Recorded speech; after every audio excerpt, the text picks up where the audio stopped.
Xaaltumaan nyaata hojjenne jechuudha. Akkaataa itti qurxummii hojjetu isinitti agarsiisa.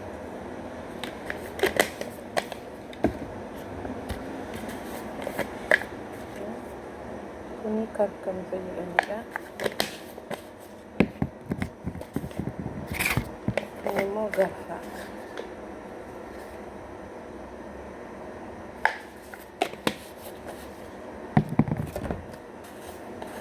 Kun immoo nyaata shunkurtii boodoo.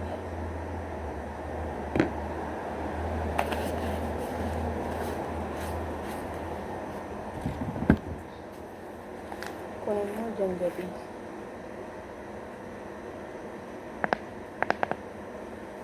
Kan mana ogahu jechuudha. Kan booda ashaboo xiqqoo jedhudha.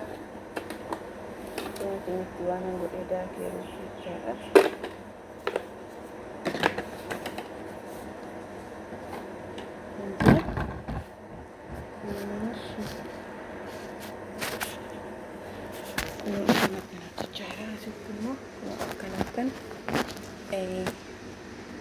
Kana kokkoteera jechuudha. Kun immoo qurxummiidha. Timaatimii fi nyaata shunkurtii walitti daakeera. Beeliyaan kuusaadha. Kun immoo qaaraa cuffannaa isa guddaadha. Akkuma argamu kun asitti kan qopheeffadheera. Kun qurxummiidha. Kun immoo qullubbii beeliyaan kuusaadha. Kun qaaraa cuffannaati. Asitti immoo garfaa, kirkam, mela waan akkanaan qopheeffadheera. Qullubbii booderasaa jechuudha. Kanaatiifuu kanatti dabaladhaa jechuudha. Booda asitti immoo kanatti zayitii firfirsadha akkana jiraan qabannetti.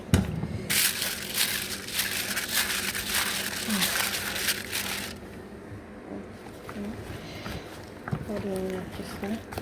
Timaatimii nan daakeera jechuudha. Nyaata shunkurtiitti go'een daakeera timaatimii.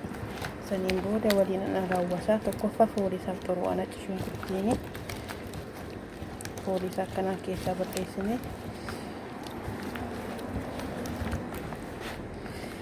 namarraa hin laalle jechuudha. Amma kana yaaduma koo keessaan hojjedha. Eenyurraa laaltanaan jedhu warri mana kana eenyurraa laaltaa isaa argitee ta'uu isaanaan jedhanii yuutuubiin jedha. Yuutuubiirraa laaleeraa hin jedhaanii. Maaliif hamman hojjedhutti gaarii hojjedhee biraa bahuun barbaada. Waaqayyollee gaarii jaallata waan ta'eef jechuudha. Isaayyuu nutti gifaniyyuu nuti akka isaanii namatti gifuu hin qabnu. Waan garaan isaanii jaallatu hojjenne amma bira jiraannutti gaafa biraa deemnu immoo biraa deemna.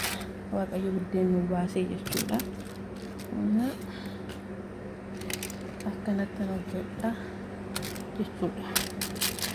Dhugaa Rabbii harki keessan isaanitti hin dhufna. Isin jaallatu, isin kabaju, gammachuudhaan biraa galtu gaafa galtanillee.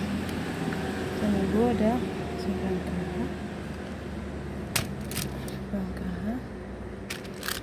namni koo xiqqoodha. Irra nama sadii bichaan qaba.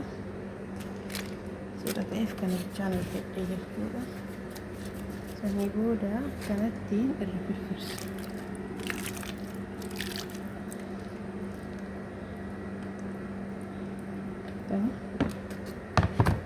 Yoo abbaan ofii iyyee malee ollaan nama dirmatu wadhan egaa akkanatti hojjennee nyaachisnee itti biraa galta.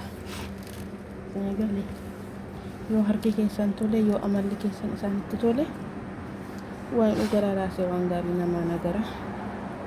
Kun akkanatti kan akkasitti farnee keessan kaahaa dhuma isaa immoo wajjumaan ilaallaa jechuudha.